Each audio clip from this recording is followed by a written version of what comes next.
दोस्तों तो आज से मार्केट में दो एसएमई आईपीओ एक साथ ओपन हुआ है। एक है एफकॉम होल्डिंग का आईपीओ और दूसरा है पिक्चर पोस्ट आईपीओ। तो चलिए जानते हैं कि कंपनियों का बिजनेस कैसा है, इनके फाइनेंशियल कैसे हैं और ग्रे मार्केट में डिमांड कैसी है, आपको किस आईपीओ में अप्लाई करना है, किस में अप्लाई नहीं करना है। तो चलिए वीडियो को शुरू करते हैं। लेकिन इससे पहले कि मैं वीडियो को शुरू करूँ, अगर आप इस चैनल पर पहली बार विजिट कर रहे हैं या फिर आपने चैनल अब तक सब्सक्राइब नहीं किया है तो चैनल को सब्सक्राइब कर लें और वीडियो को भी लाइक कर दें। पहले बात कर लेते हैं एफकॉम होल्डिंग आईपीओ के बारे में।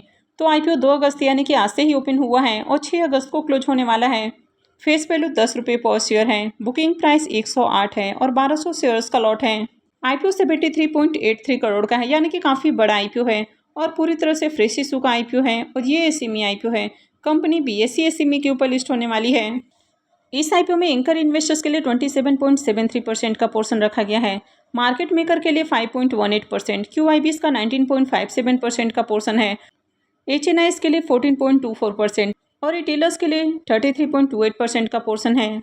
इस आईपीओ में एंकर इन्वेस्टर्स को 18,96,000 शेयर्स एलोकेट किए गए हैं यानी कि 20.48% का पोर्शन एंकर इन्वेस्टर्स को एलोकेट किया गया है। तो चलिए इसके एंकर लिस्ट को भी देख लेते हैं। तो इसकी एंकर लिस्ट को देखें तो एंकर लिस्ट में बहुत ज़्यादा नाम देखने को नहीं मिले हैं। यहाँ पर बस 5 ही एंकर इन्वेस्टर्स आए हैं। अब आईपीओ देखें तो 73 करोड़ से भी ज़्यादा का है, लेकिन मात्र 5 एंकर इन्वेस्टर्स आए हैं। लेकिन यहाँ पर आपको एचडीएफसी बैंक भी देखने को मिल रहा है, यानी कि आईपीओ का साइज काफ़ी बड़ा है तो यहाँ पर आपको बैंक भी देखने को मिल रहा है। तो एंकर लिस्ट को देखें तो एंकर लिस्ट ठीक ठाक है, बहुत अट्रैक्टिव एंकर लिस्ट नहीं है।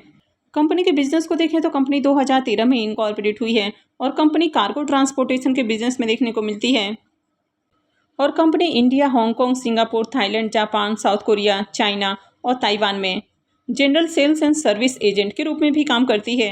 कंपनी सिंगापुर, इंडोनेशिया, ब्रुनोई जाने वाले जो कार्गो फ्लाइट्स होते हैं तो उनको भी ऑपरेट करती है और कंपनी का जो मेन फोकस है वो सिंगापुर के ऊपर देखने को मिलता है। तो बेसिकली ये जो कंपनी है ये एयर लॉजिस्टिक के बिजनेस में देखने को मिलती है। कंपनी के फाइनेंशियल को देखें तो फाइनेंशियल 21 से 23 के कंप्लीट फाइनेंशियल हैं और फाइनेंशियल 24 के 11 मंथ का फाइनेंशियल देखने को मिलता है। तो कंपनी के एसेट को देखें तो ईयर ऑन ईयर कंपनी के एसेट में उछाल देखने को मिला है। कंपनी के रेवेन्यू को भी देखें तो कंपनी का रेवेन्यू भी साल दर साल बढ़ती हुई देखने को मिला है और रेवेन्यू में भी साल दर साल काफ़ी बढ़िया उछाल देखने को मिल रहा है। कंपनी के प्रॉफिट को देखें तो कंपनी का प्रॉफिट भी कंटिन्यू आपको बढ़ते हुए देखने को मिला है।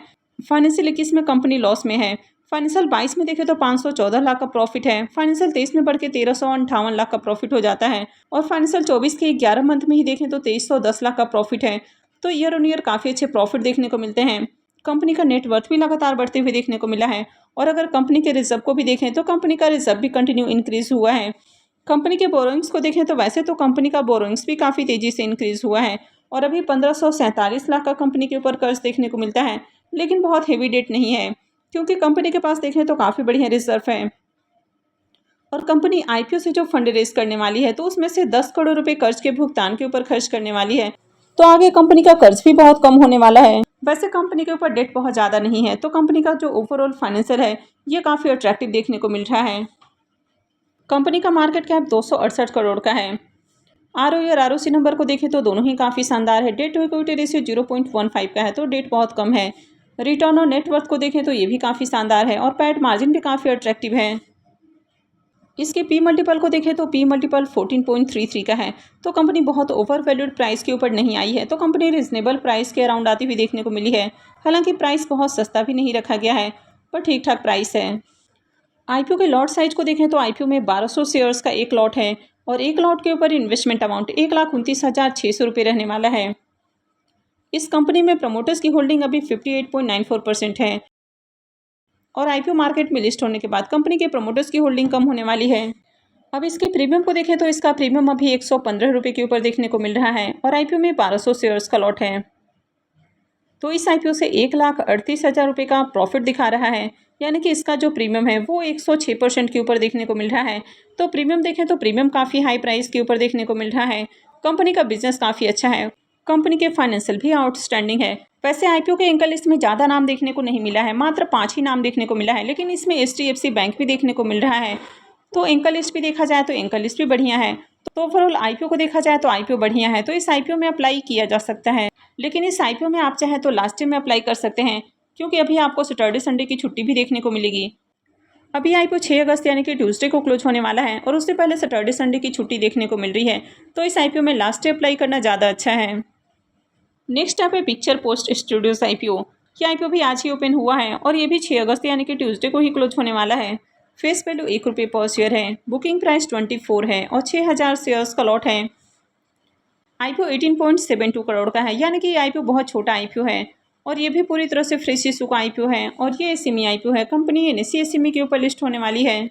इस IPO में भी एंकर इन्वेस्टर्स के लिए 28.31% का पोर्शन है, मार्केट मेकर के लिए 5.08%, QIBs के लिए 19% का पोर्शन है, HNIs के लिए 14.31% और रिटेलर्स के लिए 33.31% का पोर्शन रखा गया है।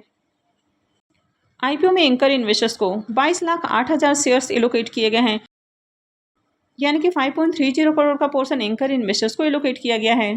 तो चलिए इसके भी एंकर लिस्ट को देख लेते हैं कि एंकर लिस्ट कैसा आया है। इसके भी एंकर लिस्ट को देखें तो इसका एंकर लिस्ट भी बहुत अट्रैक्टिव नहीं है और यहाँ पर भी मात्र 2 ही एंकर इन्वेस्टर्स देखने को मिले हैं। इस कंपनी के बिजनेस को देखें तो ये कंपनी फिल्म मेकिंग के अंदर काम करती है, जैसे कि ऑफलाइन एडिटिंग सर्विसेज है, कंप्यूटर जनरेटेड इमेजनरी है, विजुअल इफेक्ट डालने का काम है, कलर ग्राइंडिंग है। तो इस तरह के जो अलग अलग एडिटिंग से रिलेटेड काम है तो कंपनी इनके बिजनेस में देखने को मिलती है। कंपनी के फाइनेंशियल को देखें तो यहाँ पर फाइनेंशियल 22, 23 और 24 3 सालों के कंप्लीट फाइनेंशियल हैं। तो कंपनी के एसेट को देखें तो ईयर ऑन ईयर कंपनी के एसेट में जंप देखने को मिली है। कंपनी के रेवेन्यू को देखें तो साल दर साल कंपनी के रेवेन्यू भी इंक्रीज हुए हैं। कंपनी के प्रॉफिट को देखें तो ईयर ऑन ईयर कंपनी का प्रॉफिट भी अच्छा देखने को मिल रहा है। फाइनेंशियल 22 में कंपनी 21 लाख का प्रॉफिट बना रही है, फाइनेंशियल 23 में बढ़ के 59 लाख हो जाता है और फाइनेंशियल 24 में देखें तो 343 लाख का प्रॉफिट है। तो प्रॉफिट में शानदार उछाल देखने को मिला है। कंपनी के नेटवर्थ को देखें तो ये भी कंटिन्यू बढ़ती हुई देखने को मिला है और कंपनी के रिजर्व को देखें तो अभी 485 लाख का कंपनी के पास रिजर्व है और कंपनी के बोरोइंग्स को देखें तो 817 लाख का कंपनी के ऊपर कर्ज है। तो इस कंपनी के ऊपर कर्ज थोड़ा ज़्यादा देखने को मिल रहा है, यानी कि कंपनी के पास जितना रिजर्व है इससे कहीं ज़्यादा कंपनी के पास आपको कर्ज देखने को मिलता है और इसका जो डेट टू इक्विटी रेशियो है वो 0.79 का है। वैसे कंपनी IPO से जो फंड रेज करने वाली है तो उसमें से 5 करोड़ रुपए कर्ज के भुगतान के ऊपर खर्च करेगी, तो आगे कंपनी का कर्ज भी कम हो जाएगा। तो कंपनी के फाइनेंशियल को देखें तो कंपनी का फाइनेंशियल भी आपको बढ़िया देखने को मिल रहा है। कंपनी का मार्केट कैप 70 करोड़ का है। ROE और ROC नंबर को देखें तो दोनों ही नंबर काफ़ी अच्छे हैं। डेट टू इक्विटी रेशियो 0.79 का है, लेकिन आगे ये कम होने वाला है। रिटर्न ऑन नेटवर्थ को भी देखें तो ये भी काफ़ी शानदार है और पैट मार्जिन भी अट्रैक्टिव है। इसके भी P मल्टीपल को देखें तो P मल्टीपल 15.02 का है। तो P मल्टीपल बहुत ज़्यादा नहीं है, लेकिन कंपनी का प्राइस काफ़ी हाई रखा गया है। ₹1 फेस वैल्यू के ऊपर ये IPO आया है और ₹24 का प्राइस रखा गया है। तो कंपनी ओवर वैल्यूड प्राइस के ऊपर अपना IPO लेकर आई है। IPO में लॉट साइज को देखें तो IPO में 6000 शेयर्स का लॉट है और एक लॉट के ऊपर इन्वेस्टमेंट अमाउंट 1,44,000 रुपये है। इस कंपनी में प्रमोटर्स की होल्डिंग 93.02% है और IPO मार्केट में लिस्ट होने के बाद प्रमोटर्स की होल्डिंग 68.27% रहने वाली है। इसके प्रीमियम को देखें तो इसका प्रीमियम ₹17 के ऊपर ट्रेड कर रहा है और IPO में 6000 शेयर्स का लॉट है। तो इस IPO से 1,02,000 रुपये करीब प्रॉफिट हो सकता है। इसके प्रीमियम को देखें तो इसका प्रीमियम 71% के राउंड ट्रेड कर रहा है। तो प्रीमियम को देखें तो प्रीमियम काफ़ी हाई प्राइस के ऊपर देखने को मिल रहा है। कंपनी का बिजनेस अच्छा है, फाइनेंशियल भी ओके हैं। हालांकि कंपनी आगे IPO के जरिए जो फंड रेज करेगी तो उससे कर्ज का भुगतान करने वाली है, तो आगे कंपनी का कर्ज कम होने वाला है। लेकिन IPO का जो एंकर लिस्ट है वो ज़्यादा अट्रैक्टिव देखने को नहीं मिला है, मात्र 2 ही एंकर इन्वेस्टर्स आए हैं और IPO का प्राइस भी काफ़ी हाई रखा गया है। तो इस IPO में आपको Day 1 और Day 2 में अप्लाई नहीं करना है। तो इस IPO में अप्लाई करने का डिसीजन आपको आखिरी दिन लेना है, यानी कि 6 अगस्त को ही IPO में अप्लाई करने के बारे में सोचना है। तो आज आपको इन दोनों ही IPO में अप्लाई नहीं करना है, इन दोनों ही IPO में लास्ट डे अप्लाई करने के बारे में डिसीजन लेना है। तो आई होप कि आपको वीडियो अच्छी लगी होगी। तो अगर आपने इस वीडियो को अब तक लाइक नहीं किया है तो वीडियो को लाइक कर दें और चैनल को भी सब्सक्राइब करके रखें और वीडियो को अंत तक देखने के लिए आप सबका बहुत बहुत धन्यवाद।